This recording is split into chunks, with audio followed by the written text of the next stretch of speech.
Hey everyone, my name is Jonah and I am on my 6th year leading at Hudsonville High School. If we have not met yet, hopefully we can at the next outdoor hangout or sometime in the near future. So for today's club talk, I'm going to jump right into it. It's going to be short, it's going to be sweet, it's going to be full of good content. So here we go. Today's passage is going to come out of the Gospel book of John, chapter 6, verses 16 to 21. And this may or may not be verses that you are familiar with. So let's take a deep dive into what this says. So I'm going to read directly out of the Bible so you know I'm not just making this up. It says, when evening came, Jesus' disciples went down to the lake where they got into a boat and set across the lake for Capernaum. By now it was dark and Jesus had not yet joined them. A strong wind was blowing and the waters grew rough. When they had rowed about 3 or 4 miles, they saw Jesus approaching the boat, walking on the water, and they were frightened.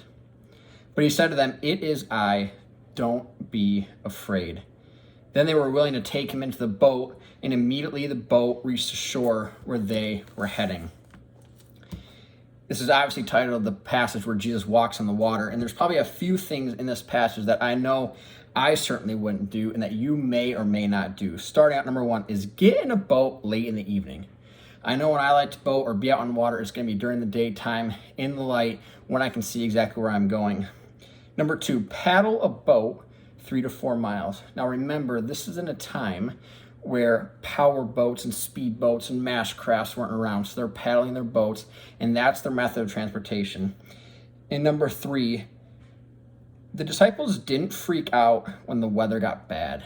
At least he doesn't say that they did. Now, we don't know their expression during this. What we know is that when they saw Jesus or a man walking on the water, that's when they got frightened. That is when the Bible tells us that there was this emotion coming out of his disciples and the people. But it says that Jesus spoke, "It is I, do not be afraid." And then they were willing to take him into the boat, and then immediately they reached the shore. So what's important here is that these disciples are followers and friends, and they know of Jesus.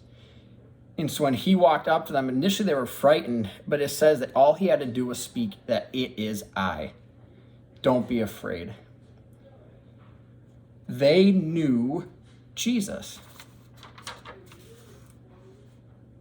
They knew that he had these powers to help them get out of the situation in the boat with rough waters, in the dark, after 3 to 4 miles of suffering and struggling, paddling this boat. At least I know I would be tired after that long. It's incredible. There are 6 words that Jesus spoke, and everything was calm for these men. "It is I" are the first 3, and the last 3 are "don't be afraid." This changed everything, and I can't emphasize that enough, is that in our lives, we need to know Jesus in order to understand these 6 words. If we don't know who Jesus is and there's a man walking up to a boat on water and says, "It is I," we're not going to know who I is. And also, why would we trust him when he says, "Don't be afraid," but I'm afraid in the middle of this water, or I'm afraid that there's a man walking up in the water to be with me? And everything became calm and they reached their destination. That to me is crazy. And so I want to ask you some questions. Number 1 being, do you know Jesus? If you're in this situation and Jesus said, "It is I," what would your response be? Would you know how to respond? Or would you know what your actions would be? Would you just say no and push this guy away?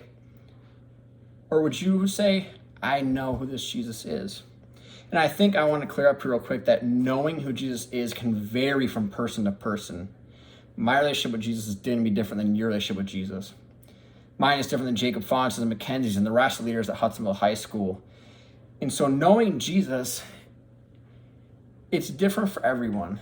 And so for these men, they knew Jesus intimately and deeply. And so when he said, "Don't be afraid," they trusted that and they knew that that was going to be the case and that that was a man that could help them in their situation in life. And so the next question I have is, where have you experienced this in your life? In other words, where has chaos turned into a good, calm situation? Now, it might not have happened immediately like it happened for the disciples, where Jesus got in this boat and then immediately they got where they needed to go. That was an immediate situation where Jesus showed up in their life and to calm the storm and calm the situation. So where in your life can you look back and see the situation? Maybe it's years of something.